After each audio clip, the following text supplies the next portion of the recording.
पूर्णचन्द्रायै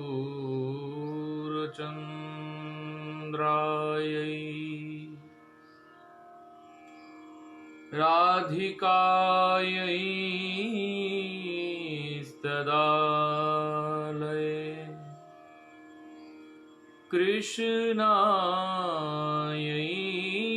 कृष्णभक्तायै तद्भक्तायै नमो नमः। नाम श्रेष्ठमनुमपि शचीपुत्रमत्रो स्वरूपम् रूपं तस्याग्रजमुरुपुरीं माथुरीं गोष्ठवाटिम्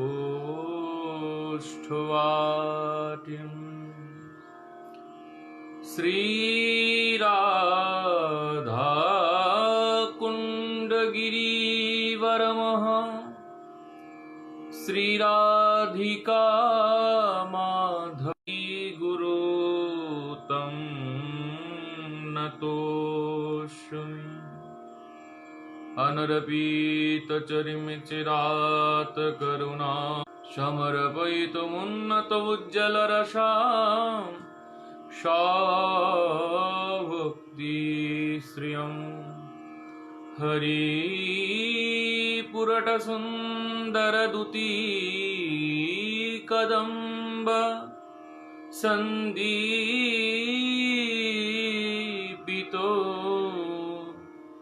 सदा हृदयस्कन्दरे स्फुरतु वासचिनन्दन। कृष्णात् त्वदीयपदपङ्कजपाञ्जरान्ते अद्यैव मे विशतु मानसराजहंस। प्राणो प्रयाणसमये कफवातपित्ते कण्ठावरोधनविधौ स्मरणं कुतस्ते।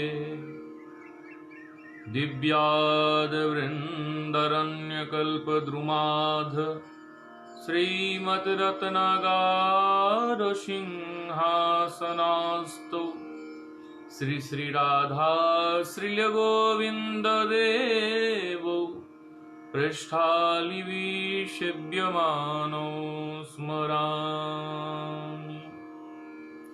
बर्हाप्यरमनटवरवपु कर्णयो कर्णिकारम् बिभ्रदवाशुकनोककपिशं वैजयन्तीं च मालाम् रन्ध्राळवेणुरधरो सुधया पुरयन् गोपवृन्दे बृन्दारण्यं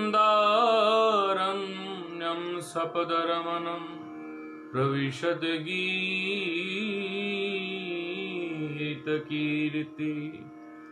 राधा साध्यं साधनं यस्य राधा मन्त्रराधा मन्त्रदात्रीं च राधा सर्वं राधा जीवनमयास्य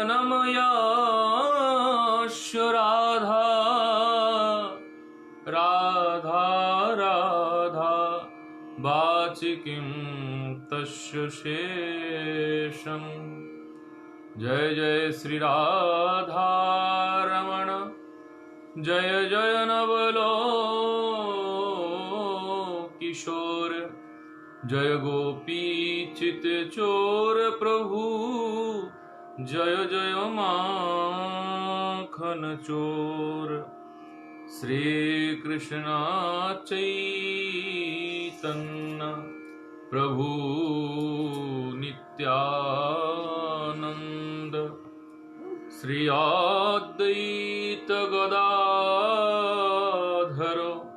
श्रीवासादि श्री गौर भक्तवृंद। हरे कृष्ण कृष्ण कृष्ण हरे हरे, हरे राम राम राम हरे हरे। सर्वाग्रे परमाराध्य पतित पावन परम करुणामय भगवानेर अभिन्न प्रकाश भागवत ज्ञान प्रदाता मदीय श्री गुरुदेव नमयम विष्णुपाद परिव्राजक आचार्य अष्टोत्तर शत श्री श्रीमद भक्ति बल्लभ तीर्थ गोस्वामी गुरु महाराजेर आतुल चरणे अनंत कोटि प्रणाम निवेदन करी।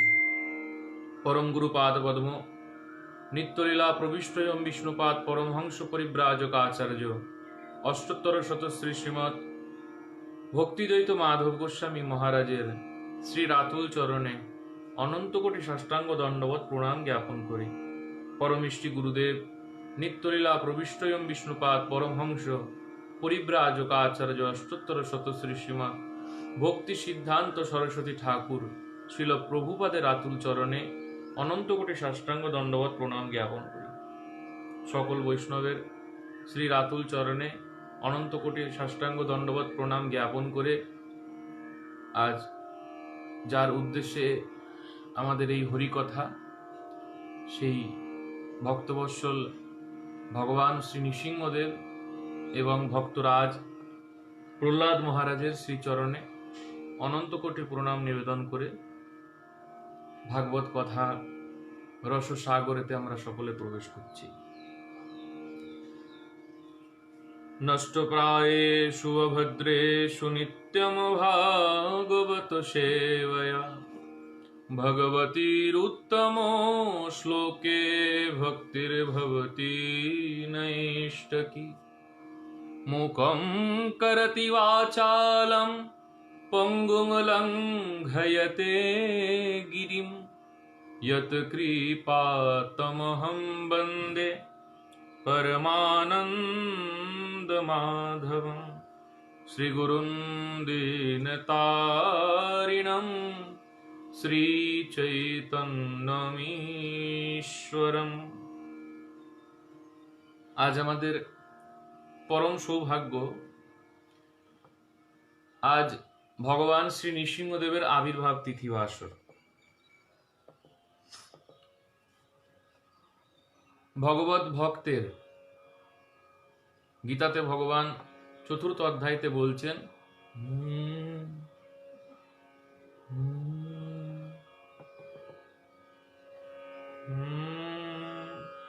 यदा यदा हि धर्मस्य ग्लानिर्भवति भारत अभ्युत्थान धर्मस्य तदात्मानं सृजाम्यहम् परित्राणाय साधूनां विनाशाय च दुष्कृताम् धर्म संस्थापनार्थाय সম্ভবামি युगे युगे।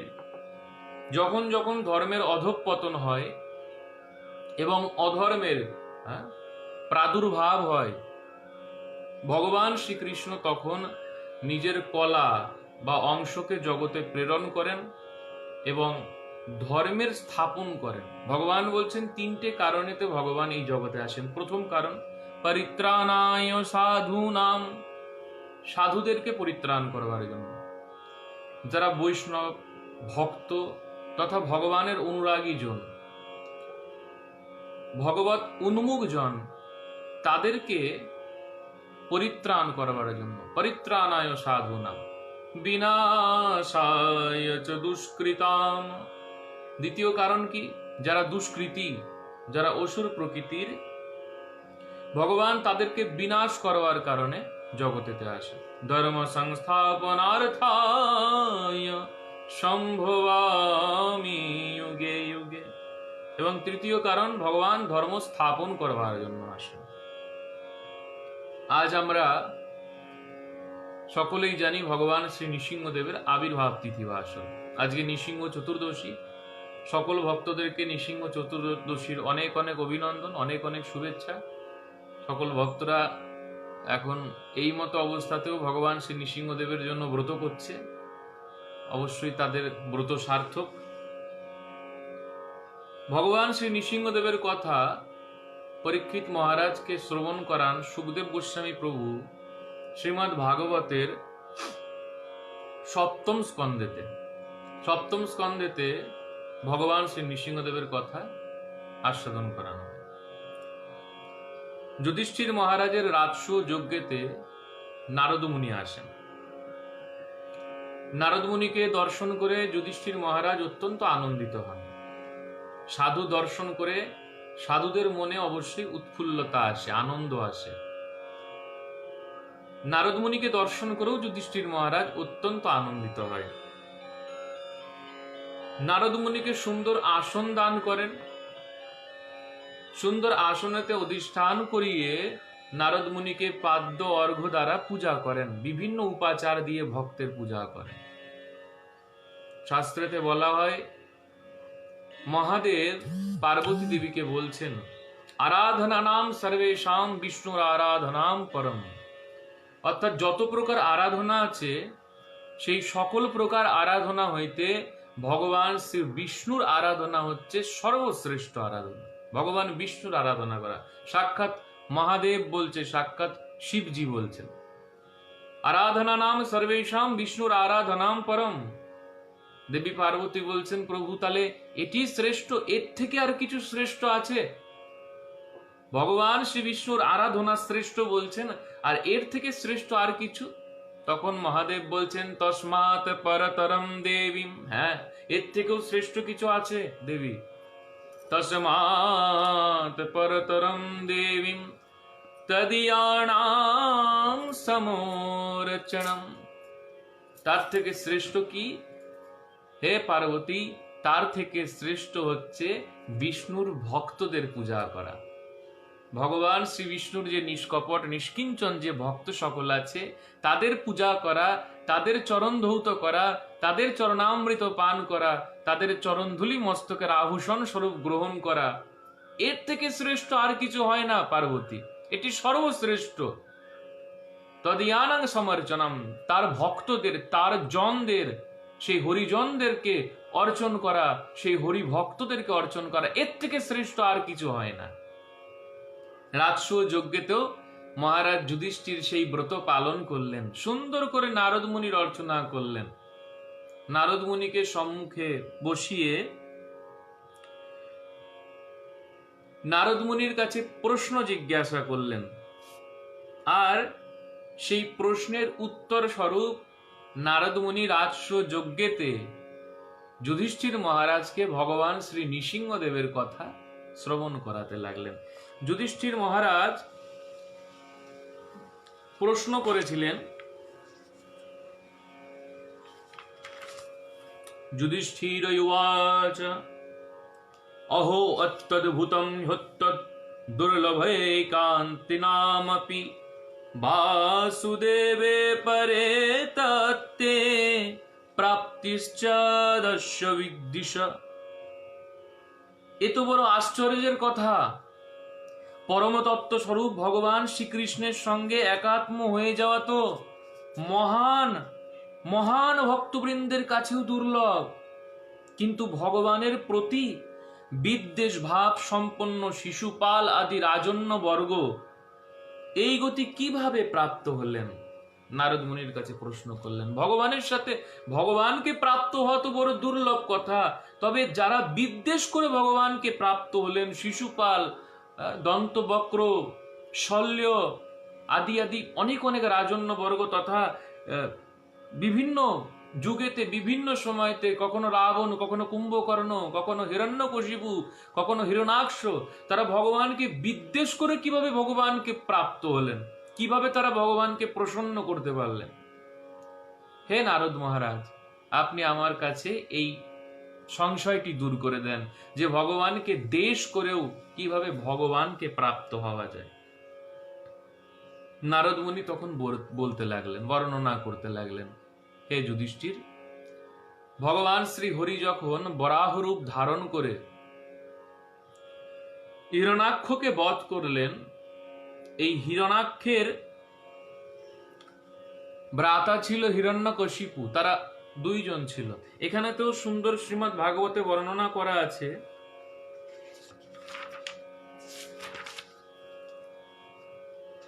এই হিরণাক্ষ হিরণ্যকশিপুর সম্বন্ধে।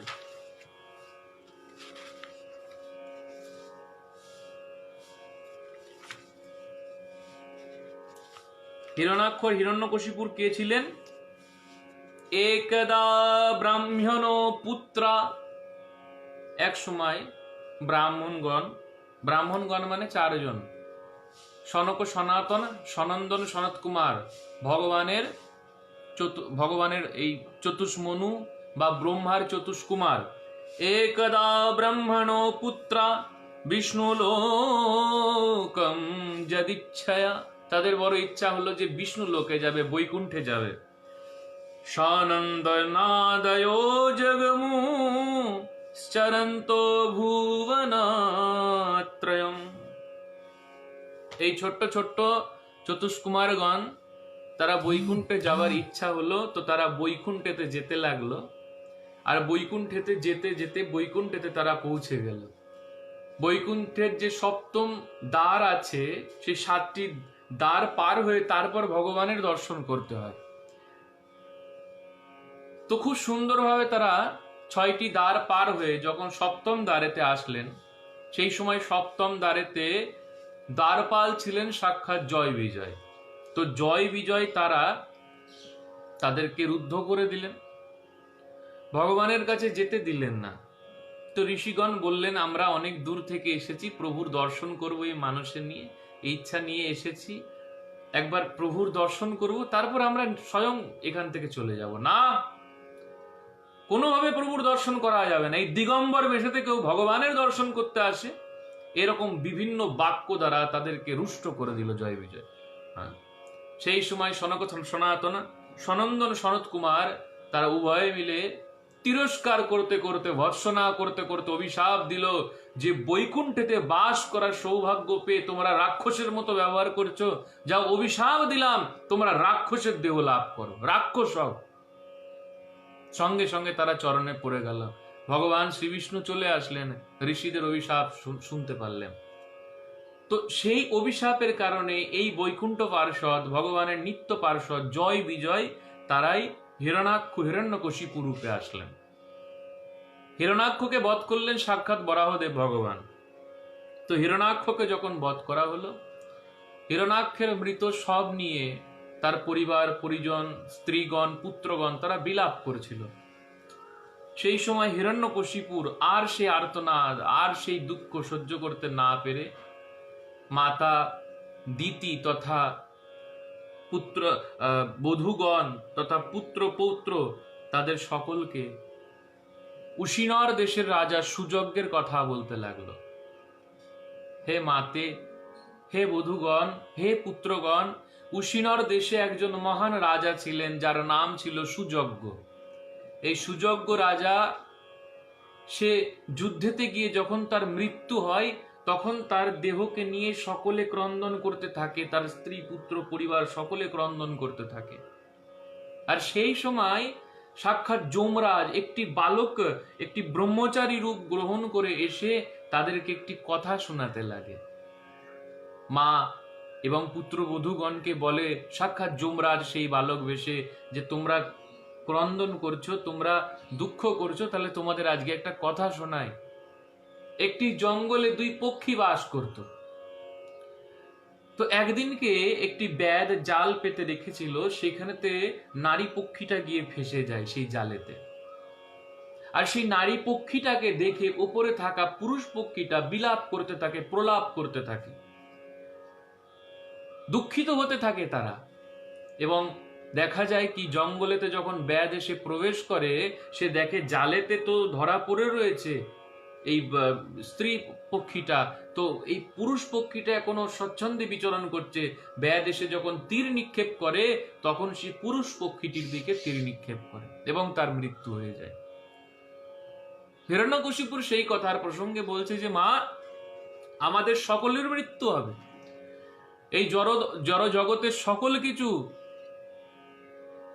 মৃত্যু মুখেতে পতিত হবে, সকল কিছুর মৃত্যু হবে, সব কিছু নশ্বর, কিন্তু মাতে একমাত্র আত্মা অবিনশ্বর, একমাত্র সেই প্রাণ পুরুষ যা নিত্য স্থানুর, হ্যাঁ, যা সনাতন, যার কখনো বিনাশ হবে না, অবিনাশী, তত্ত্ববিধি যেন সর্বমিদম ততম, ভগবান গীতাই বলছে। অবিনাশী আত্মা। হিরণ্যকশিপুর সেই একই কথা বলছেন। দেখেন হিরণ্যকশিপুর কিন্তু জ্ঞান দিক থেকে কত বৃদ্ধ ছিল। হিরণ্যকশিপুরের এই সকল জ্ঞানগর্ভ কথা শ্রবণ করে দিতি পুত্র শোক ত্যাগ করে। পুত্রবধূগণ কিছুটা শোক থেকে নিজেদেরকে নিস্তার করে, তথা সকল সন্তুষ্টি ক্রিয়ার পর হিরণ্যকশিপুর মনে মনে প্রতিজ্ঞা করেন। হিরণ্যকশিপুর মনে মনেতে প্রতিজ্ঞা করেন যে যতদিন না আমার ভাইকে যে বধ করেছে, হিরণাক্ষকে যে বধ করেছে, সেই বিষ্ণুর বক্ষ চিরে তার রক্ত দিয়ে যতদিন না আমি তর্পণ করছি, ততদিন আমি শান্ত হব না। কিন্তু বিষ্ণুর সাথে যদি যুদ্ধ করতে হয়, বিষ্ণুকে যদি পরাজয় করতে হয়, তার জন্য দরকার কি? তার জন্য দরকার হচ্ছে অজর এবং অমরত্ব। তার জন্য হিরণ্যকশিপুর চলে গেল মন্দার পর্বতেতে। সতেপে মন্দরো দ্রোণাম তপ পরম দারুণম। মন্দার পর্বতেতে গিয়ে হিরণ্যকশিপুর তপস্যা করতে লাগলো, ব্রহ্মার নাম কীর্তন করতে লাগলো, ব্রহ্মাকে স্মরণ করতে লাগলো। ওম ব্রহ্মণে নমঃ, ওম ব্রহ্মণে নমঃ, ওম ব্রহ্মণে নমঃ, ব্রহ্মার নাম করতে লাগলো। ঊর্ধ্ববাহু নভো দৃষ্টি পাদাঙ্গুষ্ঠ শ্রিতাবণী। একমাত্র সকল শরীরের ভার নিজের চরণের অঙ্গুষ্ঠের উপর প্রদান করে হিরণ্যকশিপুর ঊর্ধ্ব দিকে বাহু করে নবদৃষ্টি অধ দৃষ্টি করে সে পরম দারুণ সতেবে মন্দ্র দ্রোণাম তপ পরম দারুণাম, পরম তপ করতে লাগলো, পরম তপস্যা করতে লাগলো। ভক্তগণ, দীর্ঘদিন কঠোর তপস্যা করতে করতে হিরণ্যকশিপুরের ব্রহ্মরন্ধ্র থেকে তাপময় একটি অগ্নি নির্গত হতে লাগলো। ভয়ঙ্কর এক অগ্নি তার ব্রহ্মরন্ধ্র থেকে নির্গত হতে লাগলো।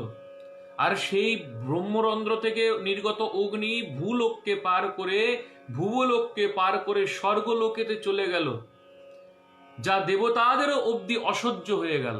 দেবতারাও সহ্য করতে পারছে না সেই অগ্নির তাপ। সেই সময় দেবতারা সকলে ব্রহ্মার কাছে আসলেন। ব্রহ্মার কাছে বললেন, হে ব্রহ্মা, আমাদের এই দুঃখ মোচন করেন। আপনার কোনো ভক্ত মন্দার পর্বতেতে হয়তো পৃথিবীতে তপস্যা করেছে, তো তাকে গিয়ে আপনি বর প্রদান করে দেন, না হলে সে যা অগ্নি তার থেকে উৎপন্ন হচ্ছে, সে অগ্নিতে আমাদের স্বর্গলোক সব ভস্ম হয়ে যাবে। ব্রহ্মা আসলেন। ব্রহ্মা এসে কাউকে দেখতে পেলেন না, কিন্তু একটি নামের ধ্বনি, নামের সেই ব্রহ্ম শব্দ একটি শুনতে পেলেন। সেই শব্দের কাছে গেলেন এবং সেখানে যখন ভগবানের সেই চরণামৃত দ্বারা অভিষিক্ত করলেন, সেই সময় সেখান থেকে প্রকাণ্ড শরীরধারী লাবণ্যময় সেই হিরণ্যকশিপুর এসে আবির্ভাব হলো। হিরণ্যকশিপুরকে বললেন ব্রহ্মা যে কি বর চাও? হিরণ্যকশিপুর বললেন, প্রভু আমাকে তুমি অমর করে দাও, আমার অমরত্ব চাই। ব্রহ্মা বললেন, আমি স্বয়ং অমর না, তোমাকে আমি কি করে অমর করবো হিরণ্যকশিপুর? হিরণ্যকশিপুর বলছেন, প্রভু তাহলে আপনি আমাকে কয়েকটা বেশি করে বর দেন। ব্রহ্মা বলে, বলো কি? হিরণ্যকশিপুর বলে যে, প্রভু তাহলে আপনি আমাকে এই বর দেন যে আমি যেন আপনার সৃষ্ট কোনো প্রাণীর দ্বারা বধ না হই। ব্রহ্মা বলে, চলো তথাস্তু। হিরণ্যকশিপুর বলেন, প্রভু আমি যেন মনুষ্য, পশু, দেবতা কারোর দ্বারা বধ না হই, দৈত্য, নাগ কারোর দ্বারা যেন আমার কোনো ক্ষতি সাধন না হয়।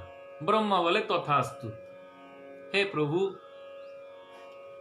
আমি যেন ভিতরেও না মরি, বাইরেও না মরি, আমি যেন ঘরের ভেতরেও না মরি আর বাইরেও যেন না মরি। ব্রহ্মা বলে, তথাস্তু। হে ব্রহ্মদেব, আমি যেন দিনেও না মরি, যেন রাত্রেও না মরি। ব্রহ্মা বলে, তথাস্তু। আমি যেন অস্ত্রে না মরি, যেন শস্ত্রেতেও না মরি। ব্রহ্মা বলে তথাস্তু। হে ব্রহ্মা, আমি যেন জলেও না মরি, যেন স্থলেও না মরি। ব্রহ্মা বলে তথাস্তু। আমি যেন জলে স্থলে অন্তরিক্ষে কোথাও না মরি, এমনকি মনুষ্য পশু কারো দ্বারা যেন আমার মৃত্যু না হয়। ব্রহ্মা বলে তথাস্তু। এই সকল বর প্রার্থনা করে নিলেন। ব্রহ্মা চলে গেলেন। হিরণ্যকশিপুর মনে বড় আনন্দিত হয়ে গেলেন। হিরণ্যকশিপুর বুঝে গেলেন আজকে ব্রহ্মাকে অমরত্ব চেয়েছিলাম, সে অমর দেয়নি, কিন্তু এক প্রকার তার কাছ থেকে আমি অমরত্বের বরই লাভ করে নিয়েছি। ঘরে মরবো না, বাইরে মরবো না, জলে মরবো না, স্থলে মরবো না, অন্তরিক্ষে মরবো না, দিনে মরবো না, রাত্রে মরবো না, মনুষ্যের দ্বারা মরবো না, পশুর দ্বারা মরবো না, অস্ত্রে মরবো না, শস্ত্রে মরবো না, জলের স্থলে অন্তরিক্ষে কোথাও মরবো না, তাহলে তো আমি অমর হয়ে যাব। হিরণ্যকশিপুর আসলেন তার পুরীতে, এসে দেখলেন যে তার পুরী সম্পূর্ণ ধ্বংস হয়ে গিয়েছে। হিরণ্যকশিপুর জানতে পারলেন যে যখন সে তপস্যায় গিয়েছিল তখন স্বর্গ রাজ ইন্দ্র এসে, দেবরাজ ইন্দ্র এসে সে তার পুরীকে ধ্বংস করে দিয়েছে। হিরণ্যকশিপুর অসুরদেরকে জোগাড় করলেন এবং ইন্দ্রের উদ্দেশ্যে যুদ্ধ করলেন। ইন্দ্রের উদ্দেশ্যে যুদ্ধ করে ইন্দ্রের সে প্রিয় অমরাবতী পুরীকে দখল করে নিলেন। অমরাবতী পুরীতে নিজের রাজ্য স্থাপন করলেন হিরণ্যকশিপুর। ভক্তগণ, হিরণ্যকশিপুর এতদিন জানতো যে তার স্ত্রী কয়াধু হয়তো ইন্দ্রের পুরীতে আছে, ইন্দ্রের কাছে হয়তো আছে বদ্ধ অবস্থায়, কিন্তু সেখানে গিয়ে তিনি জানতে পারলেন যে কয়াধু ইন্দ্রের কাছে নেই। কয়াধু সে নারদ মুনির কাছে আছে এবং চমৎকৃত হয়ে গেলেন একটি আনন্দের খবর শুনে যে সে কয়াধুর সন্তান জন্ম হয়েছে। সে কয়াধুকে গর্ভবতী অবস্থায় হিরণ্যকশিপুর তপস্যা করতে গিয়েছিলেন, আজকে জানতে পারলেন যে কয়াধুর একটি সন্তান, একটি পুত্র জন্ম হয়েছে, আর তার নাম হচ্ছে প্রহ্লাদ। বলো প্রহ্লাদ মহারাজ কি জয়। ভক্তরাজ শ্রী প্রহ্লাদ মহারাজ কি জয়। বড় আনন্দিত হয়ে গেল। সংলাদ, অনুল্লাদ, লাদ আর প্রহ্লাদ, এই চারজন হচ্ছে হিরণ্যকশিপুরের চার পুত্র। প্রহ্লাদের জন্ম হলো। এবার আনন্দিত হয়ে গেল, আর আনন্দের সাথে নারদ মুনির আশ্রমেতে এসে নারদ মুনির কাছ থেকে হিরণ্যকশিপুর তিনি তার স্ত্রীকে এবং পুত্র সম্পদকে নিয়ে গেলেন নিজের পুরীতে, নিজের রাজ্যতে। ভক্তগণ, ঘোষণা করে দিলেন সম্পূর্ণ রাজ্যেতে, সম্পূর্ণ প্রদেশে, যে কেউ যেন ভগবান বিষ্ণুর ভক্তি না করে।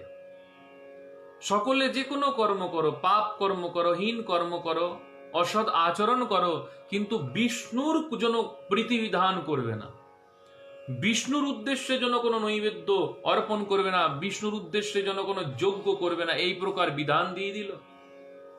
সমস্ত রাজ্যেতে, সমস্ত প্রদেশেতে, সমস্ত জগতেতে হিরণ্যকশিপুর আদেশ করলো, যদি কেউ ভগবান বিষ্ণুর ভজন করে, যদি কেউ বিষ্ণুর নাম করে, যদি বিষ্ণুর প্রীতি উদ্দেশ্যে কোনো কর্ম করে, তবে তাকে সেই তৎক্ষণাৎ তাকে বধ করে দেবে, সেই মুহূর্তেই তাকে বধ করে তার প্রাণ নিয়ে নেবে। আর তাই হলো, হিরণ্যকশিপুরের যত অসুররা ছিল তারা সকলে বিভিন্ন স্থানে স্থানে বিচরণ করে বেড়াতো, আর সেখানে কেউ যদি তিলক মালা থাকতো, কেউ যদি বিষ্ণুর নাম করত, কেউ যদি ভগবানের নাম সংকীর্তন করত, কথা করত, তো তাদেরকে গিয়ে হিরণ্যকশিপুরের সে অসুরগণরা বধ করে দিত। যজ্ঞতে এসে মলমূত্র বিসর্জন করে যজ্ঞকে নিভিয়ে দিত এবং যজ্ঞকারী ব্রাহ্মণদের হত্যা করত। হিরণ্যকশিপুর বলে দিয়েছিলেন, হিরণ্যকশিপুর বলেছেন, ব্রাহ্মণদের হত্যা করো, বৈষ্ণবদের হত্যা করো, আর গোমাতাকে হত্যা করো। কারণ এই তিনটেই যদি না থাকে তো কেউ ভগবানের নাম করতে থাকবে না। যদি ব্রাহ্মণ না থাকে তবে কেউ বিষ্ণুর যজ্ঞ করবে না, যদি বৈষ্ণব না থাকে তবে কেউ বিষ্ণুর উদ্দেশ্য প্রচার করবে না, বিষ্ণুর নাম প্রচার করবে না, বিষ্ণুর কথা প্রচার করবে না। আর যদি গাভী না থাকে তাহলে দুগ্ধ হবে না, আর দুগ্ধ যদি উৎপন্ন না হয় তাহলে ঘৃত হবে না, আর ঘৃত না হলে কেউ কোনো যজ্ঞ করতে পারবে না। অট্টহাস দিয়ে হিরণ্যকশিপুর সকল প্রজাদেরকে এই কথা ঘোষণা করে দিল। সমস্ত প্রজারা তাই পালন করতে লাগলো।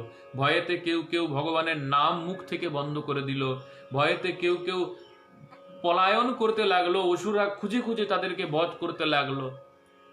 ভক্তগণ, শ্রীমদ্ ভাগবতে বর্ণনা করা হচ্ছে, যখন প্রহ্লাদের কিছুটা বয়স হলো, বাল্যকাল, প্রহ্লাদ মহারাজ পরম শান্ত ছিলেন, পরম গম্ভীর ছিলেন, তার চিত্তে কোনো চঞ্চলতা ছিল না।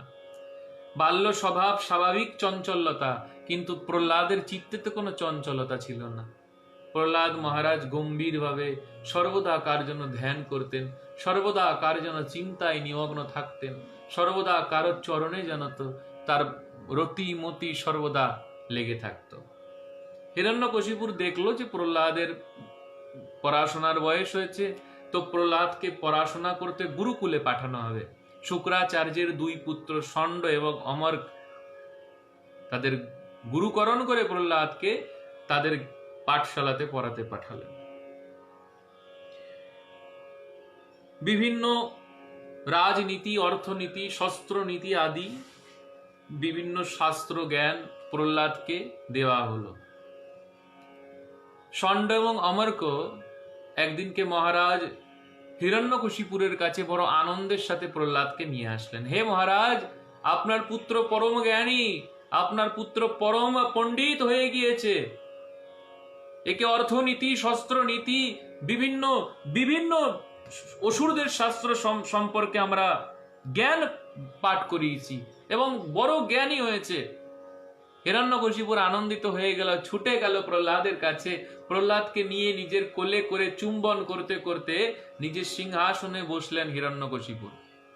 প্রহ্লাদের মস্তকের ঘ্রাণ নিয়ে প্রহ্লাদকে জিজ্ঞাসা করলেন হিরণ্যকশিপুর, হে প্রহ্লাদ, হে পুত্র, হ্যাঁ, তুমি এতদিন যে পাঠ করেছো, যে পাঠ শ্রবণ করেছো বা যে পাঠ অধ্যয়ন করেছো, তো এর সর্বোত্তম কোনো কিছু আমাকে শোনাও, সর্বোত্তম কোন একটি কথা আমাকে শোনাও। প্রহ্লাদ মহারাজ বললেন, পিতা, তৎ সাধু মন্যে অসুরবর যদহীনাম সদা সমুদ্বিগ্ন ধিয়াম সদ্গ্রহাৎ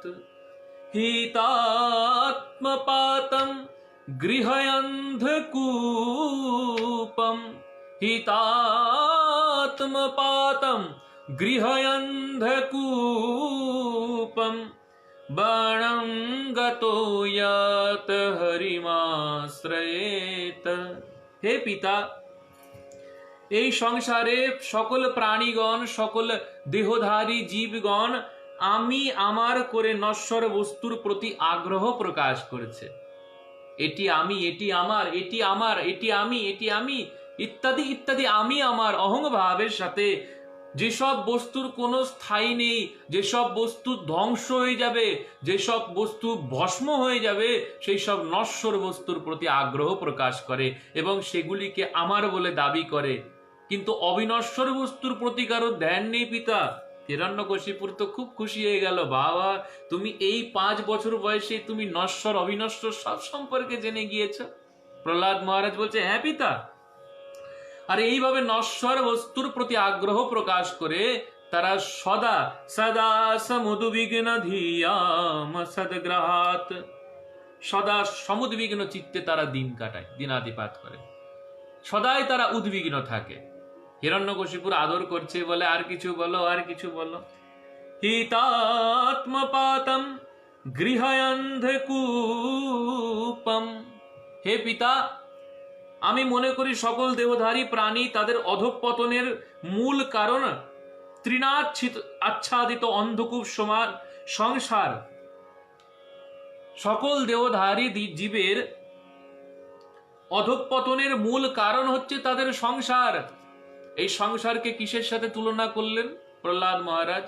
হিতাত্মপাতম গৃহয়ন্ধকূপম। অন্ধকূপ, অন্ধকূপ মানে কোন জঙ্গলেতে যদি অনেক বড় একটি কূপ থাকে আর সেই কূপের ওপর যদি দীর্ঘকাল সংস্কার আদি না হয়, যদি তৃণ আচ্ছাদিত হয়ে যায়, লতা পাতা আচ্ছাদিত হয়ে থাকে, সেই যে অন্ধকূপ, তার মধ্যে পথিক যায়, পথিক ভাবে এখানে তো ভূমি আছে, আমি স্বাচ্ছন্দ্যে চলে যেতে পারবো, কিন্তু যেতে গিয়ে সে তৃণ সরে যায় আর সে অন্ধকূপের মধ্যে তো জীব পতিত হয়ে যায়।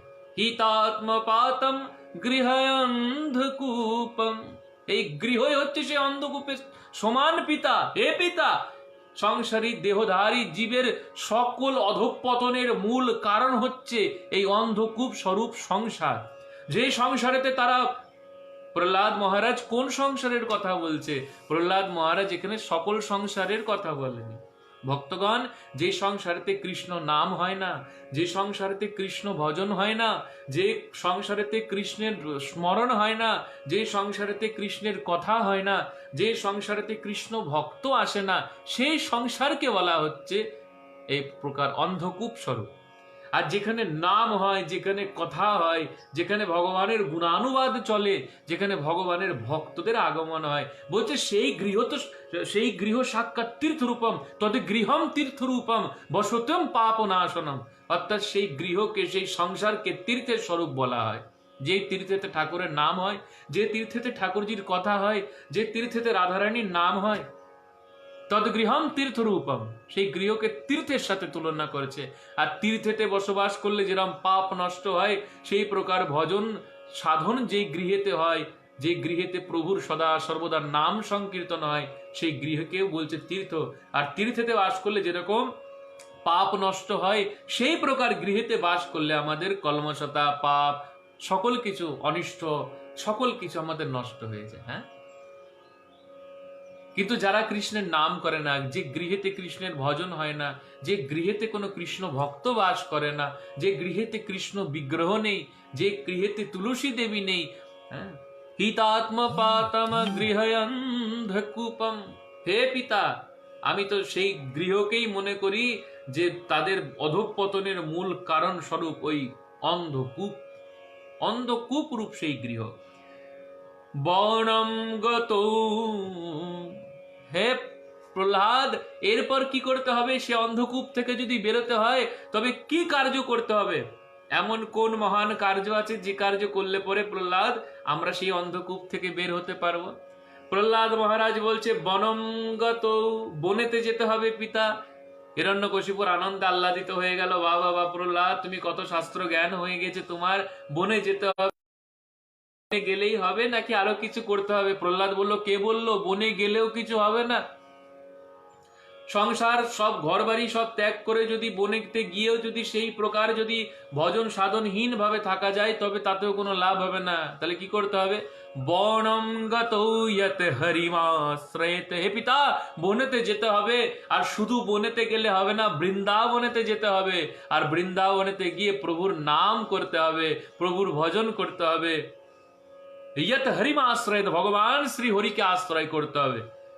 প্রহ্লাদের মুখ থেকে যেই মাত্র হরি কথাটি, হরি শব্দটি নির্গত হলো, হিরণ্যকশিপুর ক্রোধে লাল হয়ে গেল এবং ক্রোধযুক্ত হয়ে ষণ্ড অমর্ককে ডাকলো, ষণ্ড অমর্ক, তোমরা আমার পুত্রকে এই শিক্ষা দিয়েছ? এই প্রকার দুষ্ট তোমরা! যে বিষ্ণুর আমি বিদ্বেষ করি, যে বিষ্ণুর ভক্তকে আমি বধ করি, তুমি আমার পুত্রকে এইভাবে বিষ্ণু ভক্ত বানিয়েছ। প্রহ্লাদকে, আমার পুত্রকে এই প্রকার বিষ্ণুর বিদ্বেষ ভাব না এনে তার হৃদয়তে বিষ্ণুর ভক্তিরূপে অঙ্কুর তোমরা রোপণ করেছ। ষণ্ড অমর্ক তো কাঁপতে লাগলো। ষণ্ড অমর্ক কাঁপতে কাঁপতে বলছে, হে মহারাজ, এই তো আমরা কিছু জানি না, আমরা কিছু করিনি, এ স্বাভাবিকের এইটা গুণ, এ কোথার থেকে শিখেছে, কি করছে জানি না। হিরণ্যকশিপুর বললে, এই মুহূর্তে প্রহ্লাদকে নিয়ে যাও, উচিত শিক্ষা দিয়ে নিয়ে আসো, এরপর যদি এরকম হয় তবে তোমাদের প্রাণ নিয়ে নেব। প্রহ্লাদ মহারাজকে ষণ্ড অমর্ক সেই গুরুকুলেতে নিয়ে চলে গেল। ষণ্ড অমর্ক নিয়ে গিয়ে প্রহ্লাদকে জিজ্ঞাসা করছে, প্রহ্লাদ, তুই অসুর পুত্র, অসুরের রক্ত তোর শরীরে প্রবাহিত হচ্ছে, এই প্রকার তোর বিষ্ণু ভক্তি কি করে আসলো? প্রহ্লাদ মহারাজ বলছেন, যথা ব্রাহ্মতয়ো ব্রাহ্মণ স্বয়মাকর্ষ সন্নিধো তথা মে বিদ্যতে চেত চক্রপাণে যদিচ্ছয়া। হে গুরুদেব, যেমন চুম্বকের প্রতি লোহা স্বাভাবিক আকৃষ্ট হয়, চুম্বককে শেখাতে হয় না, চুম্বককে ট্রেনিং দিতে হয় না যে লোহা দেখলে তুমি আকর্ষণ করবা। চুম্বকের প্রতি লোহা যেরকম স্বাভাবিক আকৃষ্ট হয়, সেরকম আমার চিত্ত স্বাভাবিকভাবেই চক্রপাণি ভগবান শ্রী হরির চরণেতে আকৃষ্ট হয়। প্রহ্লাদের মুখে এই কথা শুনে গুরুদেব তো রোষ হয়ে গেল, ধিক্কার দিতে লাগলো, ধিক্কার প্রহ্লাদ, তোকে ধিক্কার। এই প্রকার জ্ঞান বুদ্ধি তুই কোথা থেকে পেয়েছিস জানি না, তবে বড় কাল তোর পক্ষে এই জ্ঞান তোর অনিষ্ট সাধন করবে, এই জ্ঞান তোর দুর্দশার কারণ হয়ে যাবে রে প্রহ্লাদ। প্রহ্লাদ মহারাজ আনন্দেতে হাসতে লাগলো। তার কোনো নিন্দাতেও কোনো তার পরোয়া নেই, তার স্তুতিতেও কোনো পরোয়া নেই, সকল কিছু তার কাছে সমান। সে হাসতে লাগলো। সুন্দর করে সজ্জিত করে প্রহ্লাদ মহারাজকে পুনরায় কিছুদিন শাস্ত্র অধ্যয়ন করিয়ে হিরণ্যকশিপুরের কাছে নিয়ে যাওয়া হলো। হিরণ্যকশিপুর পুনরায় পুত্রকে আহ্লাদ করতে করতে মস্ত গ্রাণ নিতে নিতে জিজ্ঞাসা করলো, প্রহ্লাদ যা শিখেছ উত্তম কিছু বলো, শ্রেষ্ঠ কিছু বলো। প্রহ্লাদ মহারাজ বললেন, শ্রবণম কীর্তনম বিষ্ণু স্মরণম পাদ সেবনম अर्चनं बंदनं दास्यं शक्यमात्मनिवेदनम् इति पुंसार्पिता विष्णु भक्तिश्च नवलक्षणा क्रियते भगवत्तद्वा तन्मन्ये अधितमुत्तमम्। हे पिता, ভগবান শ্রী বিষ্ণুর চরণেতে যদি ভক্তি করতে হয়, ভগবানের প্রতি মন যদি রঞ্জিত করতে হয়, ভগবানের প্রতি যদি নিজের চিত্তকে দ্রবীভূত করতে হয়, তবে পিতা 9 প্রকার পন্থা আছে। প্রথম পন্থা শ্রবণম, শ্রবণ করতে হবে, ভগবানের কথা শ্রবণ করতে হবে। এই শ্রবণের দ্বারা ভগবানের চরণেতে ভক্তি লাভ হবে।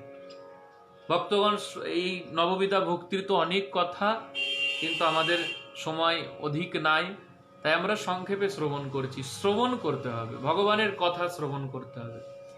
ভগবানের কথা শ্রবণই ভগবানের চরণেতে প্রেম উৎপাদন করে। চৈতন্য মহাপ্রভু বলে, ব্রহ্মাণ্ড ভ্রমিতে কোনো ভাগ্যবান জীব গুরুকৃষ্ণ কৃপায় পায় ভক্তি লতা বীজ। এই ব্রহ্মাণ্ডেতে 84 লাখ ভ্রমণ করতে করতে কোনো ভাগ্যবান জীব সে গুরুদেবের কৃপায় এবং ভগবত কৃপায় ভক্তিরূপী বীজ প্রাপ্ত হয়।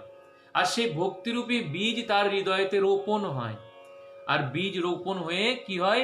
মহাপ্রভু বলছেন, শ্রবণ কীর্তন জলে করে সিঞ্চন। শ্রবণ কীর্তন জল দ্বারা সেই বীজকে সিঞ্চিত করতে হয়। যদি ভূমি ভালো থাকে, যদি সুন্দর করে জল দ্বারা সিঞ্চিত করা যায়, অবশ্যই সেই বীজে অঙ্কুরোদ্গম হয়। আর সেই যে অঙ্কুর ওঠে, সেটি সেই ভক্তি লতা। এই লতায় এই জগৎ থেকে সেই গোলকেতে চলে যায়, ভগবানের চরণেতে গিয়ে সেই লতার বিস্তৃতি লাভ হয়। তো শ্রবণ, ভগবানের কথা শ্রবণ করতে হবে।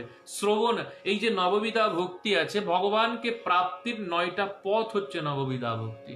ভগবানকে যদি লাভ করতে হয়, ভগবানকে যদি প্রাপ্ত হতে হয়, তবে এই নববিধা ভক্তির শরণ নিতে হবে।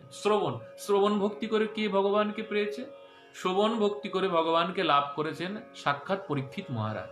এরপর বলছে কীর্তনম, শ্রবণম কীর্তনম, কীর্তন করতে হবে। ভগবান যে বাণী দিয়েছে, বাণী একটি অসাধারণ শক্তি। এই বাণী একটি বড়, ভগবান একটি বড় একটি যোগ্যতা দিয়েছে বাণী। তো এই বাণীকেও প্রভুর সেবাতে লাগাতে হবে। এই বাণী দ্বারাও প্রভুর গুণানুবাদ, প্রভুর গুণ লীলা কর্ম রূপ আদি কীর্তন করতে হবে।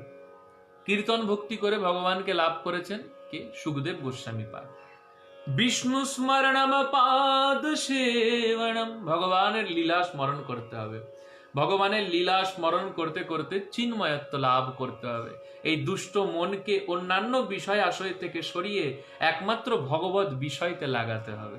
ভগবানের চরণের ধ্যান করতে হবে, রাধারানীর চরণের ধ্যান করতে হবে, নিতাই গৌরের ধ্যান করতে হবে। পদসেবন, এই স্মরণ ভক্তি করে কে ভগবানকে লাভ করেছে? সাক্ষাৎ প্রহ্লাদ মহারাজ স্মরণ ভক্তি করে ভগবানকে লাভ করেছে। পাদসেবনম, ভগবানের চরণ সেবা করতে হবে। ভগবানের চরণেতে সুন্দর তুলসী চন্দন দ্বারা তুলসী দিতে হবে, ভগবানের চরণ সেবা করতে হবে। এই চরণ সেবা করে ভগবানকে কে লাভ করেছেন? লক্ষ্মী দেবী সাক্ষাৎ, তিনি ভগবানের চরণ সেবা করেন। অর্চনম, অর্চন করতে হবে ভক্তগণ। এই অর্চন ভক্তি করে ভগবানকে লাভ করলেন পৃথু মহারাজ। বন্দনম, ভগবানের স্তুতি করতে হবে, ভগবান ভগবানের বিভিন্ন বন্দনা করতে হবে। বন্দনা করে ভগবানকে লাভ করলেন পৃথুজি। দাস্যম, ভগবানকে প্রভু মেনে নিজেকে দাস মনে করতে হবে। কৃষ্ণ দাস অভিমানে যে আনন্দ সিন্ধু, কোটি ব্রহ্ম সুখ নহে তার এক বিন্দু। ভগবানকে প্রভু এবং নিজেকে দাস মনে করে যে প্রকার সুখ অনুভব হবে, দাস্যম। দাস্য ভক্তি করে ভগবানকে প্রসন্ন করেছেন সাক্ষাৎ হনুমানজি। সক্ষম, সখা মনে, সখা সখ্য ভাবে করে স্কন্দে আরোহণ। তুমি কোন বড়লোক, তুমি আমি সোম। ভগবানকে সখা জ্ঞানে সেবা করতে হবে। আত্মনিবেদনম, সখ্য ভক্তি করে ব্রজের যত রাখালগণ, ব্রজের যত গোপ আদি অর্জুন, তারা ভগবানকে লাভ করেছে। আর আত্মনিবেদনম, আত্মনিবেদন করে ভগবানের চরণেতে সকল কিছু সমর্পণ করে করতে হবে। মানস দেহ গেহ যে কিছু মোর অর্পিলা তুয়া পদে নন্দ কিশোর। ভগবানের চরণে আত্মনিবেদন করতে হবে। নিজেকে নিজেকে নৈবেদ্য মনে করে, নিজের সকল কিছুকে নৈবেদ্য মনে করে, ভোগ মনে করে ভগবানের চরণেতে সেটি নিবেদন করে দিতে হবে। আত্মনিবেদনম। আর এই আত্মনিবেদন ভক্তি করে ভগবানকে লাভ করেছেন বলি মহারাজ। প্রহ্লাদ মহারাজের পুত্র বিরোচন, বিরোচনের পুত্র হচ্ছে সেই বলি মহারাজ। তো এই প্রকার যখন বলল হিরণ্যকশিপুরের আর সহ্য হলো না, হিরণ্যকশিপুর প্রহ্লাদকে ছুঁড়ে সিংহাসন থেকে ফেলে দিল। প্রহ্লাদ মহারাজ দূরে গিয়ে পড়ল, হিরণ্যকশিপুর তাকে বধ করবার আদেশ দিয়ে দিল। বধ করে দুষ্টকে, বধ করে কুলাঙ্গারকে। সকল অসুররা ছুটে আসলো, কারোর হাতে শূল, কারোর হাতে বল্লম, কারোর হাতে খড়গ, কারোর হাতে মুসল, কারোর হাতে গদা। সেই সব অস্ত্র দ্বারা প্রহ্লাদকে প্রহার করা হলো। প্রহ্লাদ এক স্থানেতে বসে, ধ্যান মুদ্রাতে বসে নারায়ণের নাম স্মরণ করতে লাগলো। ওম নম নারায়ণায়, ওম নম নারায়ণায়, ওম নম নারায়ণায়, ওম নম নারায়ণায়। দেখা যাচ্ছে কি যে খড়গ দ্বারা তাকে আঘাত করা হচ্ছে, সেই খড়গের দ্বার নষ্ট হয়ে যাচ্ছে, যেন প্রকাণ্ড পাথরের উপর খড়গ প্রহার করা হচ্ছে। কখনো গদা দ্বারা প্রহার করা হচ্ছে, গদা পড়ে যাচ্ছে, মুসল পড়ে যাচ্ছে, অস্ত্র শস্ত্র ভাঙতে লাগলো। হিরণ্যকশিপুর দেখছে এইভাবে হবে না। হিরণ্যকশিপুরের বলল, হিরণ্যকশিপুর আদেশ দিল, যাও ওই মত্ত হাতির পায়ের তলায় পিষে ওই প্রহ্লাদকে মেরে ফেলে দাও। মত্ত হাতি নিয়ে আসা হলো প্রহ্লাদ মহারাজকে মারার জন্য। কিন্তু সেই হাতি দেখেও প্রহ্লাদ মহারাজকে, হাতিরও ভগবত স্মরণ হয়ে গেল। প্রহ্লাদ মহারাজের চরণ প্রান্তেতে গিয়ে সে হাতি চুপ করে বসে পড়ল। মা কয়াধু সুন্দর করে ক্ষীর দিয়ে নাড়ু তৈরি করে নিয়ে যাচ্ছে, প্রহ্লাদের বড় প্রিয়, প্রহ্লাদকে আজকে খাওয়াবো। হিরণ্যকশিপুর তার মধ্যে বিষ মিশিয়ে দিল। সেই বিষের নাড়ু আর খাওয়ানো হলো প্রহ্লাদকে। কিন্তু প্রহ্লাদ সর্ব অবস্থাতেই ভগবানের স্মরণ করে, তাই প্রহ্লাদের কোনো ক্ষতি কেউ করতে পারলো না। প্রহ্লাদ মহারাজকে বড় তুফান এর মধ্যে ফেলে দেওয়া হলো, তুফান দ্বারা কিছু হলো না। হিরণ্যকশিপুরের বোন হোলিকাকে দিয়ে অগ্নিকুণ্ডতে প্রবেশ করানো হলো, অগ্নিও কোনো ক্ষতি করলো না ভগবানের ভক্ত প্রহ্লাদের।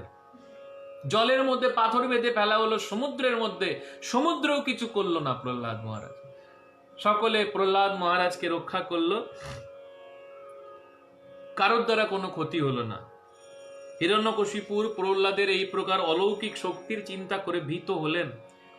ভাবলেন যে গুরুদেব শুক্রাচার্য যতদিন না আসে এইভাবেই প্রহ্লাদ গুরুগৃহেতে থাক। গুরুগৃহেতে পাঠানো হলো প্রহ্লাদকে। একদিনের কথা, ষণ্ড অমরক আশ্রমেতে ছিলেন না, প্রহ্লাদ মহারাজের উপরে আদেশ করে গেলেন যে আজকে গুরুকুলের সব পঠন পাঠন তুমি করাবে প্রহ্লাদ। প্রহ্লাদ মহারাজ সুযোগ পেলেন। মিত্ররা বসেছিল, মিত্রদেরকে কাছে ডাকলো, সকলে আয় আমার কাছে। সখা মিত্র সকলে কাছে আসলো। প্রহ্লাদ মহারাজ কে জিজ্ঞাসা করছে মিত্ররা, প্রহ্লাদ তোর কাছে একটা কথা জিজ্ঞাসা করি, বড় ভয় লাগে, বলতে অনেক ইচ্ছা হয় কিন্তু বলতে পারি না, তুই কি ভাববি? আচ্ছা বল। আচ্ছা প্রহ্লাদ, তোর পিতা অসুর, আমাদের পিতা অসুর, আমরা সকলে আমরা অসুরের সন্তান, আমাদের মধ্যে। প্রহ্লাদ, আলাদাভাবে তোর হৃদয়েতে ভগবত ভক্তির অঙ্কুর কে জন্ম দিল? আর প্রহ্লাদ জীবন্ত অনেক পড়ে আছে, এই অল্প বয়স, এই বাল্যকালে, এই অল্প বয়সে কি দরকার আছে ভগবত ভক্তি করা? প্রহ্লাদ মহারাজ বলছে, কৌমারেতে আচরতে প্রাজ্ঞম ধর্মণা ভাগবতানিহ দুর্লভম মানুষম জন্ম তদ্যপি অর্থমধ্রুবম। হে পুত্র, সখাগণ, হে মিত্রগণ, দুর্লভম মানুষম জন্ম, এই জন্ম বারবার আসে না, এই জন্ম বড় দুর্লভ। কোনো বিশ্বাস নেই কখন নষ্ট হয়ে যাবে।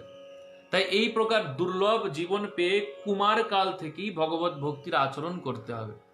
কে জানে বয়স হবে কি হবে না, বৃদ্ধ দশা আসবে কি আসবে না, কারোর জন্য অপেক্ষা করতে নেই মিত্র, ভগবানের ভক্তি করতে হয়।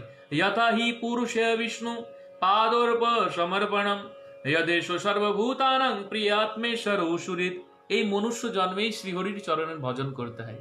মনুষ্য জীবন পাওয়া মাত্রই ভগবত ভজন করতে হয়, কারণ ভগবান শ্রী হরি হচ্ছে সকলের স্বামী, সকলের বন্ধু, সকলের প্রিয়তম এবং সকলের আত্মা। তস্মাৎ সর্বে তু ভূতেষু দয়ম কুরুত সৌহৃদম আশ্রম ভাব অনুমুচ্চ ইয়া তুষ্যতি অধক্ষজ। হে মিত্রগণ, সকল অবস্থাতে তোমরা দৈত্য হও, অসুর হও বা যাই হও, নিজেদের ভাবকে পরিত্যাগ করে সকল প্রাণীগণের প্রতি দয়াবান হয়ে, দয়া পরবশ হয়ে, প্রীতি সহকারে তাদের মঙ্গল করবার চেষ্টা করো এবং ভগবান শ্রীকৃষ্ণের ভজন করবার চেষ্টা করো। মিত্রগণ জিজ্ঞাসা করছে, তুই কি করে এত কিছু জানলি, এত জ্ঞান তোকে কে প্রদান করলো প্রহ্লাদ? প্রহ্লাদ মহারাজ তখন সেই পূর্বের কথা বলছে। পিতা যখন মন্দার পর্বতেতে গিয়েছিল, ইন্দ্রদেব আসলো আমাদের পুরীকে ধ্বংস করবার জন্য, পুরী ধ্বংস করে দিল, সকল অসুরদেরকে বধ করে দিল। আমার মা কয়াধুকে কেশ আকর্ষণ করে সে নিজের পুরীতে নিয়ে যেতে লাগলো, পথেতে বাধা দিল সাক্ষাৎ নারদ মুনি এসে। নারদ মুনি বলল, ইন্দ্র এই প্রকার নারীর প্রতি কেন জুলুম করো? ইন্দ্রদেব বলল, না না নারদ মুনি, এই নারীর কোনো ক্ষতি করব না, তবে এর গর্ভেতে যে হিরণ্যকশিপুরের বীর্য পালিত হচ্ছে সেই সন্তানকে ধ্বংস করে দেবো, কারণ সেও হিরণ্যকশিপুরের মতো এই প্রকার সাংঘাতিক হবে। নারদ মুনি বলল, ইন্দ্র এর গর্ভ থেকে যদি আমি এক ভগবত ভক্তের জন্ম দিতে পারি, কিভাবে? এই কথা বলে নারদ মুনি কয়াধুকে নিয়ে নিজের আশ্রমেতে রাখলো। মিত্রদেরকে বলছে, মিত্রগণ, আমার মাকে প্রতিদিন নারদ মুনি ভগবানের কথা, ভগবানের চরিত্র গাথা শ্রবণ করাতেন। হে মিত্রগণ, আমার মা উৎফুল্লিত চিত্তে সেই কথা শ্রবণ করতেন, আর মায়ের যতটা আনন্দ হতো, কি জানি তার থেকে বেশি আনন্দ মায়ের গর্ভেতে থেকে আমার হতো। আর মা কি কথা শ্রবণ করতো কি না করতো, বা মা এখন মনে আছে কি না আছে আমি জানি না, কিন্তু গর্ভদশায় থেকে আমার নারদ মুনির প্রতিটা অক্ষর অক্ষর মনে আছে। নারদ মুনি কি কি কথা বলেছে, আর নারদ মুনির কাছ থেকে সেই কথা শ্রবণ করে আমি আর ধৈর্য ধারণ করতে পারলাম না, আমার চিত্ত আর আমার বশীভূত থাকলো না।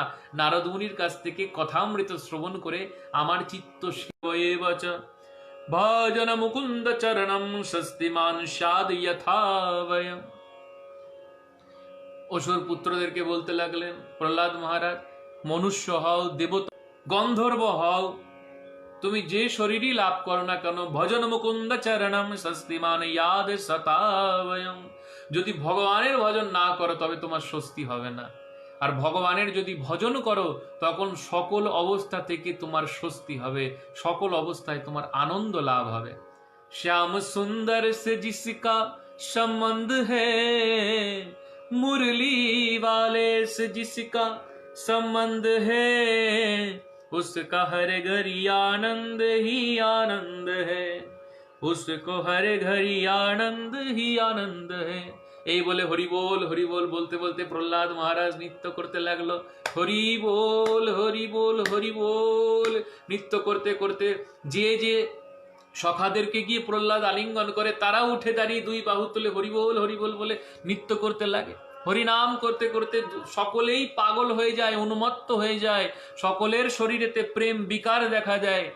এমত সময় যখন দুই গুরুদেব ষণ্ড অমর্ক শুক্রাচার্যের দুই পুত্র এসে দেখে, অবাক হয়ে যায়, ভাবে প্রহ্লাদ একা তো গিয়েছে, এখন সকল আশ্রমবাসী সব পুত্রদের মাথা নষ্ট করে দিল।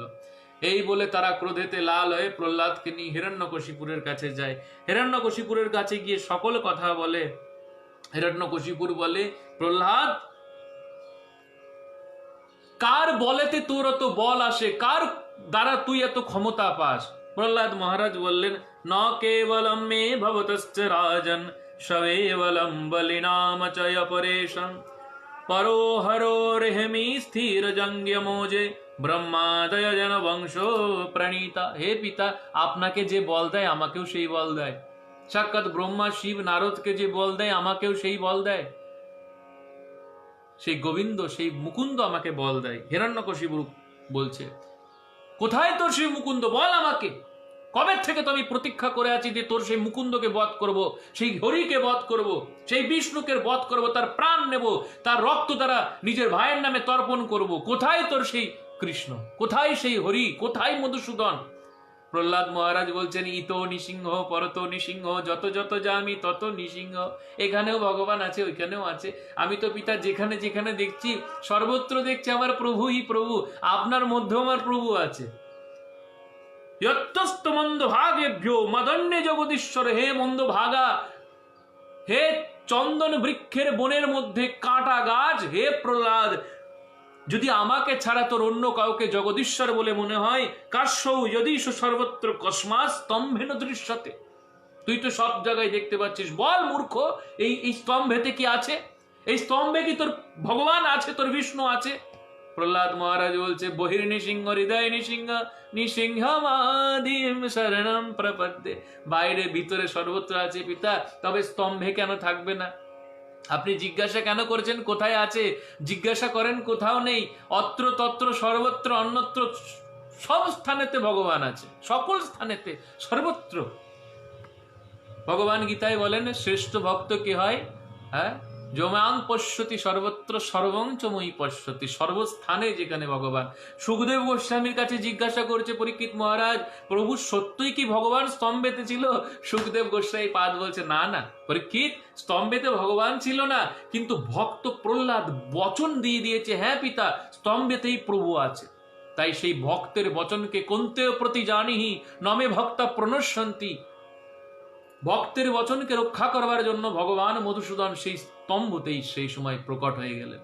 আর এই বলে হিরণ্যকশিপুর যেই মাত্র মুষ্ট দ্বারা আঘাত করলে সেই স্তম্ভেতে, এবং সেই স্তম্ভ বিদীর্ণ হয়ে সেখানে অদ্ভুত প্রকাণ্ড শরীরধারী, অর্ধেক মনুষ্য অর্ধেক সিংহ রূপধারী, গর্জন করতে করতে অসংখ্য অনন্ত বাহু, কেশ বিদীর্ণ হচ্ছে, কেশ ললায়িত হচ্ছে, এবং জিহ্বা দ্বারা, নাল দ্বারা চারিদিক দ্রবীভূত হচ্ছে, এইভাবে তীক্ষ্ণ নখ নখ যুক্ত ভগবান শ্রী নৃসিংহদেব প্রকট হলেন। বলো ভক্তবৎসল নৃসিংহদেব ভগবান কি জয়। প্রকাণ্ড যুদ্ধ শুরু হয়ে গেল অসুরদের সাথে। একে একে অসুরদেরকে বধ করতে করতে ভগবান কাছে আসলেন। হিরণ্যকশিপুরের সাথে যুদ্ধ হতে লাগলো। কখনো গদা দ্বারা যুদ্ধ হয়, কখনো খড়গের দ্বারা যুদ্ধ হয়, কখনো মুসলের দ্বারা যুদ্ধ হয়। এই প্রকার ভগবান যখন যুদ্ধ করছে, স্বর্গের থেকে দেবতারা তারা সকলে চলে আসলো ভগবানের বিজয়ের আশা নিয়ে। কখনো দেখছি হিরণ্যকশিপুর নৃসিংহদেবকে পরাজিত করে দিচ্ছে, কখনো নৃসিংহদেব তার বক্ষের উপরে চেপে যাচ্ছে। এইভাবে দেবতারা দর্শন করছে, ভাবছে হায় হায় এবার কি হবে। তাদের হৃদয় ছটপট ছটপট করছে। ভগবানকে দেবতারা ডেকে বলছে, প্রভু এখন অভিজিৎ মুহূর্ত চলছে, আর কাল বিলম্ব করবেন না, আর রসের আস্বাদন করবেন না প্রভু, এই মুহূর্তে আপনি হিরণ্যকশিপুরকে বধ করে দেন। আর যদি না হয় এক্ষুনি আসুরি কাল চলে আসবে, আর এর শক্তি তখন বৃদ্ধি হতে লাগবে, প্রভু একে তখন বধ করা যাবে না, এই অভিজিৎ মুহূর্তে একে বধ করে দেন। ভগবান নৃসিংহদেব সেই সময় ঘরের চৌকাটাতে এনে নৃসিংহদেব নিজের উরুর উপরে হিরণ্যকশিপুরের শরীরটাকে ধরেছে। হিরণ্যকশিপুর অট্ট হাসি করতে লাগছে। ভগবান নৃসিংহদেব বলছে, মূর্খ, তোর প্রাণ বধ হবে, তুই নিহত হবি, এই সময় হাস্য কেন করছিস? হিরণ্যকশিপুর বলছে, তুমি আমাকে মারতে পারবে না। ভগবান নৃসিংহদেব বলছে, কেন? হিরণ্যকশিপুর বলছে, আমি ঘরে মরবো না, বাইরে মরবো না। নৃসিংহদেব বলছে, মূর্খ, দেখ না তুই ঘরে আছিস না তুই বাইরে আছিস, তুই তোর ঘরের চৌকাটার উপরে আছিস। হিরণ্যকশিপুর বলছে, আমাকে দেবতা, মনুষ্য, পশু, নাগ, দৈত্য কেউ মারতে পারবে না। নৃসিংহদেব বলছে, আমি না কোনো দেবতা, না পশু, না মনুষ্য, না আমি কোনো নাগ, না তো দৈত্য। হিরণ্যকশিপুর অট্টহাসি করছে, আমাকে দিনে মারতে পারবে না, রাত্রে মারতে পারবে না। নৃসিংহদেব বলছে, দেখ না তো এখন দিন, না তো এখন রাত, এখন গোধূলি লগ্ন। হিরণ্যকশিপুর আবার অট্টহাসি করছে, অট্টহাসি করে বলছে, বিষ্ণু তোমার ছলনা আমি বুঝি, তুমি বদ্ধ করতে পারবে না আমাকে, কারণ আমি জলে স্থলে অন্তরিক্ষে কোথাও মরবো না। নৃসিংহদেব বলছে, না তুই জলে আছিস, না তো আছিস, তুই আমার উরুর উপরে আছিস। এই বলে ভগবান নৃসিংহদেব হিরণ্যকশিপুরের উদর বিদীর্ণ করে দিলেন। নমস্তে নরসিংহায় প্রহ্লাদ दायिने हिरण्यकोशिपूर्वक्षः শিলাটঙ্কো নখালয়ে। নৃসিংহ পুরাণেতে বলছে হিরণ্যকশিপুরের বক্ষ ছিল পাষাণের মতো, আর প্রহ্লাদের ভগবান নৃসিংহদেবের নখ ছিল ছেনির মতো। ছেনি দ্বারা যত কঠিন পাথর হোক না কেন যেমন সহজে ছেদন হয়ে যায়, তাই ভগবান নৃসিংহদেব নিজের নখের দ্বারা হিরণ্যকশিপুরের বক্ষ চিরে ফেলে দিলেন এবং সেই উদরের মধ্যে হস্ত স্থাপন করে নৃসিংহদেব অন্ততন্ত্রকে বাহির করতে লাগলেন। কখনো গলায় পড়ছে, কখনো হৃৎপিণ্ড ছুঁড়ে ফেলছে, কখনো ছিটিয়ে দিচ্ছে, কখনো শনিতে দ্বারা অভিষিক্ত করে দিচ্ছে চারিদিকে। নৃসিংহদেব এরকম তাণ্ডব করতে লাগছেন। ভক্তগণ ছুটতে ছুটতে ভগবান নৃসিংহদেব এসে সেই হিরণ্যকশিপুরের সিংহাসনেতে বসে ভগবান তাণ্ডব করতে লাগলো। সকল জগৎ ভীত হয়ে গিয়েছে, সকল জগৎ ভীত হয়ে গিয়েছে। বধ করেছে, সকল দেবতারা এসেছে, কিন্তু দেবতারা তারা সকলে ভীত। দেবতারা দর্শন করে তো তারা চমকে গিয়েছে, অবাক হয়ে গিয়েছে, ভাবছে আমরাও ভগবানের কাছে যাব, কি বলে ভগবানকে শান্ত করব। দেবতারা ভীত হয়েছে। কখনো গণেশকে পাঠানো হচ্ছে, গণেশকে বলা হচ্ছে যাও গণেশ, তুমি গিয়ে একটু প্রভুকে শান্ত করে আসো, তুমি তো বিঘ্ন বিনায়ক। গজানন গণপতিকে বলেছে, গণেশ বলছে না না, আজকে প্রভু তো সিংহ রূপে এসছে আর আমি তো হস্তি, বাই চান্স যদি হস্তি জ্ঞানে আমাকেও প্রহার করে দেয়। মহাদেবকে বলছে, মহাদেব তো ভয়ে পালিয়ে গিয়েছে। বৈকুণ্ঠ থেকে লক্ষ্মী দেবীকে আনা হয়েছে, লক্ষ্মী দেবীকে বলা হচ্ছে যে যাও যাও তোমার পতিদেবকে শান্ত করো গা। লক্ষ্মী দেবী বলছে না বাবা না, আমার পতিদেব আজকে ঠিক ভালো মুডে নেই, আমার পতিদেবকে আমি শান্ত করতে পারবো না। সকল দেবতারা শেষমেশ প্রহ্লাদকে পাঠালো। নৃসিংহদেবের চরণের প্রান্তেতে গিয়ে ছোট্ট প্রহ্লাদ যখন দণ্ডবোধ করেছে, নৃসিংহদেবের হৃদয়টা দ্রবীভূত হয়ে গিয়েছে। নৃসিংহদেব ছুটে গিয়ে ভূমি থেকে তুলে প্রহ্লাদকে নিজের কোলেতে বসিয়েছে, নিজের হৃদয়েতে ধারণ করে প্রহ্লাদকে লেহন করছে। একটি মা সিংহ যেই প্রকার নিজের শাবককে লেহন করে, চাটে জিহ্বা দ্বারা, সেই প্রকার প্রহ্লাদের তো হৃদয়টা দ্রবীভূত হয়ে গিয়েছে। প্রহ্লাদের চোখেতে অশ্রু ধারা, সেই প্রেমের অশ্রু। নৃসিংহদেবের চরণে কত কত স্তুতি করছে প্রহ্লাদ। নৃসিংহদেব প্রসন্ন হয়ে প্রহ্লাদ মহারাজকে বলছে, প্রহ্লাদ তুমি কি চাও বলো, তুমি কি বর চাও বলো প্রহ্লাদ, তুমি চাইতে দেরি করবে, আমি তোমাকে দিতে দেরি করব না। তুমি যা চাও বলো তো, ব্রহ্মা বানিয়ে দিই, বলো তো ইন্দ্র বানিয়ে দিই, বলো তো এই ত্রিলোকের ঐশ্বর্য তোমার চরণেতে ফেলে দিই। প্রহ্লাদ কি চাও?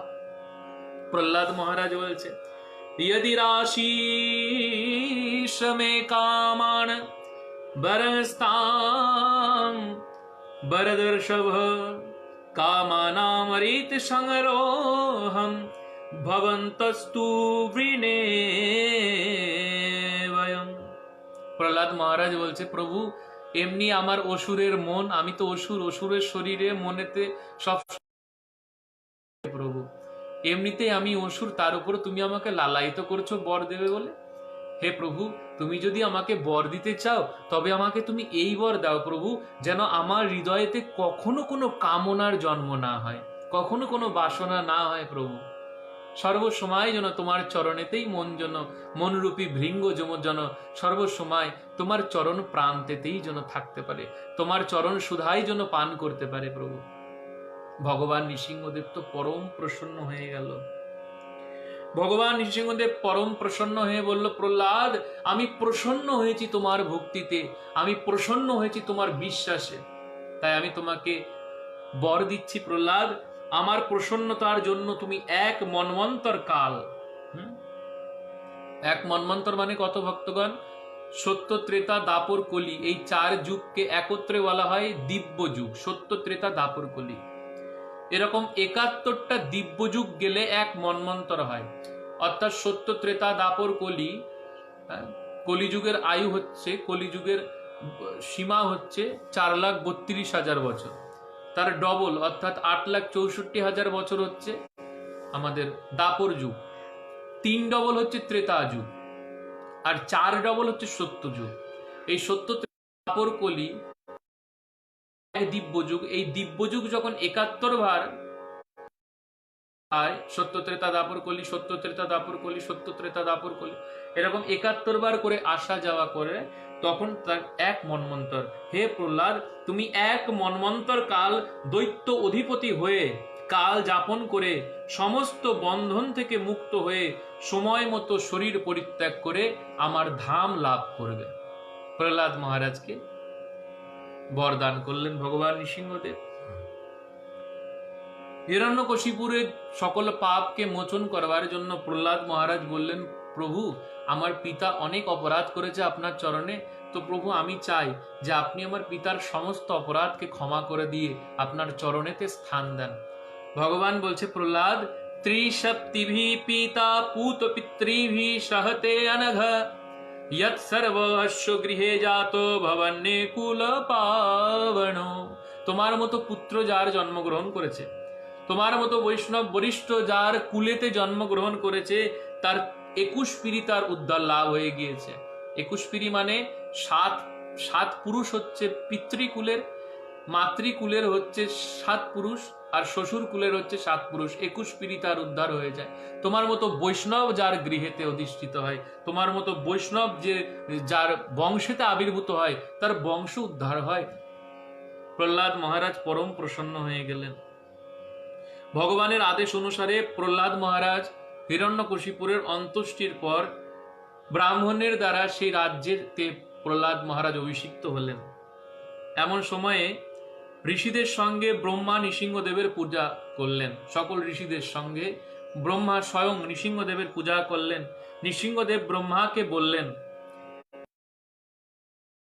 করো না ব্রহ্মা, অসুরদেরকে তুমি এইভাবে বরদান কেন করো? জলে মরবে না, স্থলে মরবে না, অন্তরিক্ষে মরবে না, ঘরে মরবে না, বাইরে মরবে না, হ্যাঁ ভিতরে মরবে না, দৈত্য মানুষ না কিন্নর গন্ধর্ব কারোর দ্বারা মরবে না, দৈত্যদেরকে এরকম বরদান করবে না ব্রহ্মা।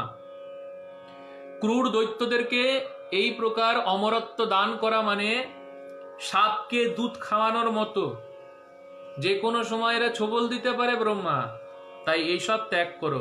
এই বলে ভগবান নৃসিংহদেব সকলের প্রতি কৃপা বর্ষণ করে সেখান থেকে অন্তর্ধান হয়ে গেল। প্রহ্লাদ মহারাজ ভগবানের স্তুতি করতে লাগলো। ভক্তগণ,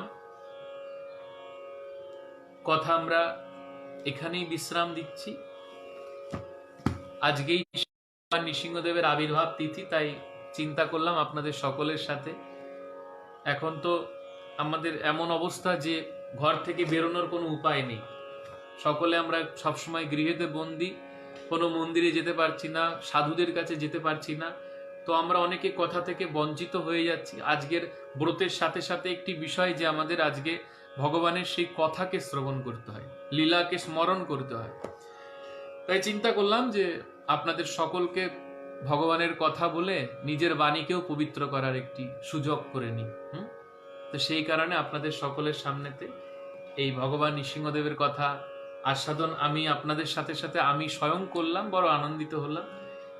সকল বৈষ্ণবদের শ্রীচরণে দণ্ডবত প্রণাম জ্ঞাপন করে, ভগবান নৃসিংহদেবের চরণ স্মরণ করে, প্রহ্লাদের চরণে পুষ্পার্ঘ্য নিবেদন করে এবং গুরুদেবের কৃপা প্রার্থনা করে আমার বাণীকে এখানেই বিশ্রাম দিচ্ছি।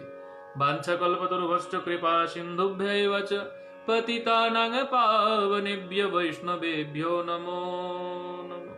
হরে কৃষ্ণ। সবাইকে রাধে রাধে, অনেক অনেক অভিনন্দন নৃসিংহ চতুর্দশী। শ্রী রাধে।